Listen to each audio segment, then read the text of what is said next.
Alhamdulillah. A'udhu billahi minash shaitanir rajim. Bismillahir rahmanir rahim. Just to matter this I will say. Juma Mubarak. Last Juma of Jamadilakhir. Yeah. So, we finished half of the Islamic year, didn't we? Half the year is gone. Rajab is the 7th month. So in these 6 months has gone since Muharram. Put yourself back to Muharram. Remember what we were speaking about, what kind of intentions, what kind of plannings that we have for the coming year. 6 months have passed. We should be finished with 50% of those. We only have 6 more months to go before the whole year is finished. We're coming back. So, to go back and to think, how have we spent the 6 months? Have we tried in the way of Allah? Not just to say, I try in the way of Allah. The believer has a vision, isn't it? The believer does not just, I just live for the present. I don't think about the past, I don't think about the future. Reading here and there, some people say, believer must not think about the past, to be caught up in the past, must not think about the future. He doesn't know what's going to happen in the future. It's just the present he's going to be. There's a time and a place for everything. For us, we have to remember our past. And the past is going to help us. And we have to have a vision for the future. Believers must have a vision. And the believer's vision, is it haq or batil? Can the believer's vision be tricky? Can it be a cheatful vision? Can it be a vision that is not true? Can it just be a vision that is filled with wishes but has nothing on reality? Believer must have a vision.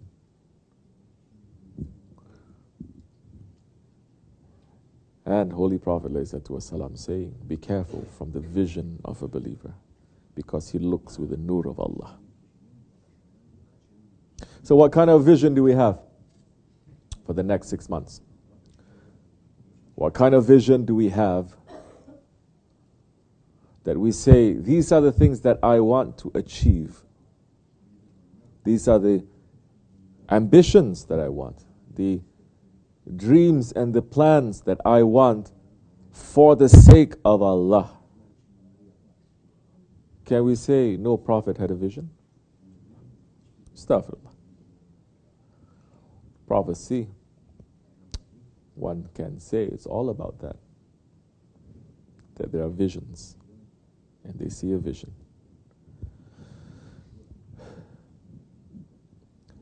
What are we going to achieve now? What do we want until the end of the year? What is our vision in 3 months, 2 months, in 1 month, tomorrow, today? What is our vision? What is our intention?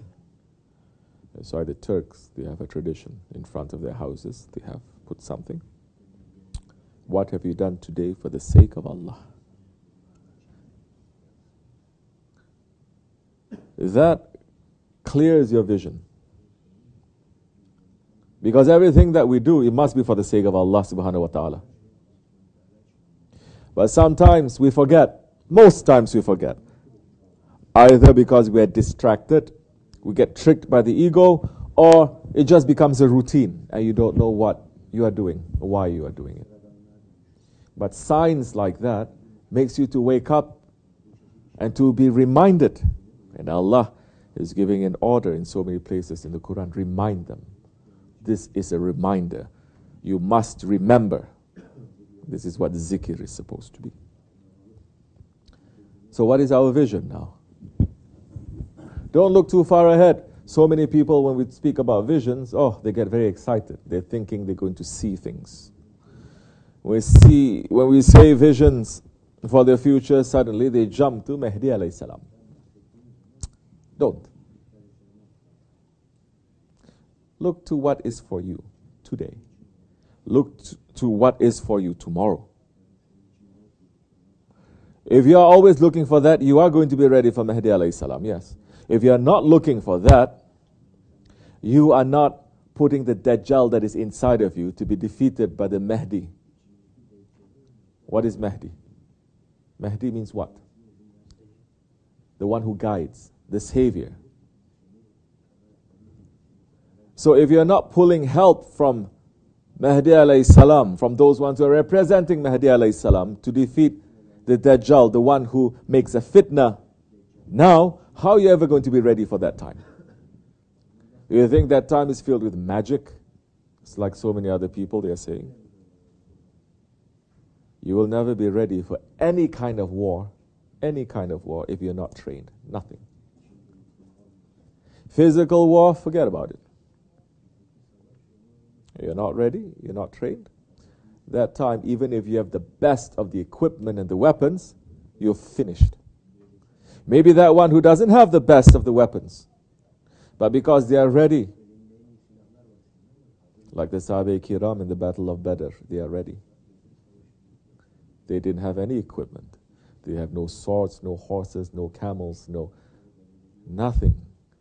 Some of them, they were just carrying sticks and stones and pieces of things that's lying on the ground to go to battle, but because they are ready, their spirit is so ready, because Allah subhanahu wa ta'ala made His Holy Prophet to make them to be ready for 13 years. And that time, when they go to fight, they throw, but it is Allah who strikes. They strike, but it is Allah who takes their life, and Allah at that time will send angels to help. So, the holy days, they are coming. What are we aiming for? These holy days and nights will make us, quickly come in. Always making a fitna there. Always breaking everything up. Holy days and the holy nights, making us to be more awake, to take stock, to take accounting. We are believers, we are trying to be. Don't be just those ones who say, holy night and holy days are coming. I'm just going to get as much blessings as I want. Blessings, blessings, blessings, getting blessings. But what is your purpose for that? What is your hope? What is your aim? Is it just to receive the blessings? What are you going to do with the blessings? What is your aim? The month of Allah is coming. What is our aim? Yes, we must worship. We must do extra things. We must run. But what is our aim? If our aim is not having more control over our ego, then it's lost. Because you can stay up all night worshipping. You can fast whole months. But all that can be burnt in one instant if you give in to your anger. If you have an ounce of arrogance, Jannat is haram for us. So these holy days and nights that are coming, check. Don't fall into that foolishness saying, no, I'm the worst one. So many people are using that just as a cover-up too. A fake way. No, I'm the worst one. I know nothing. But you know when to get angry. Why you don't say to yourself when you're angry, when you are stubborn, when you're arrogant, to say I'm nothing and I don't know anything. When you're angry, you know everything. Subhanallah. You're the only one who has haqq. The other one is batil. When it comes to this, where we're pushing into a corner, then you say, I don't know anything. Nothing that I'm knowing. Yeah, because you're using that just as an excuse. Just you're being fake. Holy days and nights, they are coming. We must take accounting. And if we are aware of how we were yesterday, the day before, last year, how we are today, how we want to be in 1 month, 3 months, 6 months, 1 year down the road. That time we have a vision. That time we are preparing for the biggest thing that is going to happen, because every day we are training ourselves. And to watch yourself. Anger. Anger burns everything. So many are getting angry. So many around me are getting angry. For what? For little things. Some getting angry because someone said this to me. Some getting angry because this one didn't say this to me. I'm supposed to, but they didn't say. Don't you know we are living here? Anytime you feel that anger is reaching to you, you have to step back and you have to ask yourself, where is this coming from? My Sheikh is sending this to me and he's watching me. But so many who are angry, they're never angry at themselves. They're angry at other people. Those who are angry at themselves, if it is fake anger at themselves, they say, no, I'm very upset with myself, I hate myself, I cry, I do everything. But, like so many they're having, if it is really sincere, you will see some changes. Within 40 days, that one is going to be a saint if he's continuously hitting himself. But it doesn't work, don't you see? It didn't work in 2,000 years. Whipping themselves, saying, I'm sorry, they don't go nowhere. It's forbidden anyway to hit yourself. Isn't it?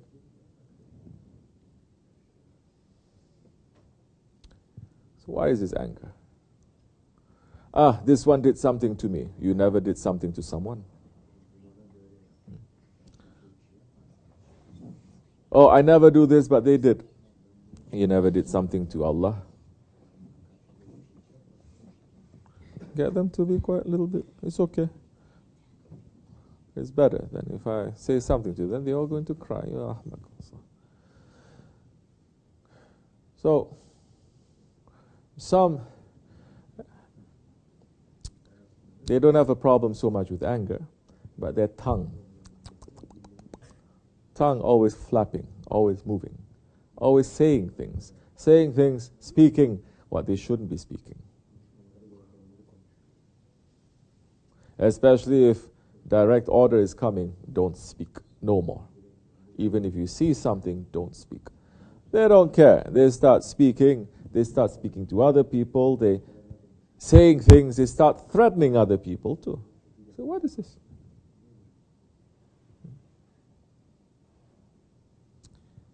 Then everything you're doing in these holy days and nights is going to be burnt too, because you're not remembering anything.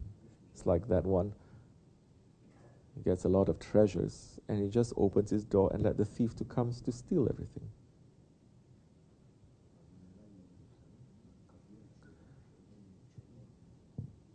So we have to take account in these days and nights. We have to ask for forgiveness. This is the month of forgiveness. We have to ask for forgiveness. Don't ask for forgiveness in ghaflat. Understand what we did. Understand what I have been doing, what I'm doing, what I did that is wrong. Understand that it is wrong. Understand that this is the damage that it does. Ask for forgiveness and ask for help to come out from that mess. Not just to take a tasbih and to pull it, saying astaghfirullah, astaghfirullah. That time maybe our pulling the tasbih is going to give us more heaviness.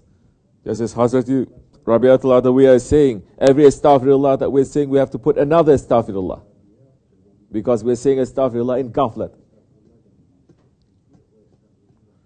If we are not fighting against our ego now, especially in these days and nights, to understand what is our gauge, where were we, where are we now?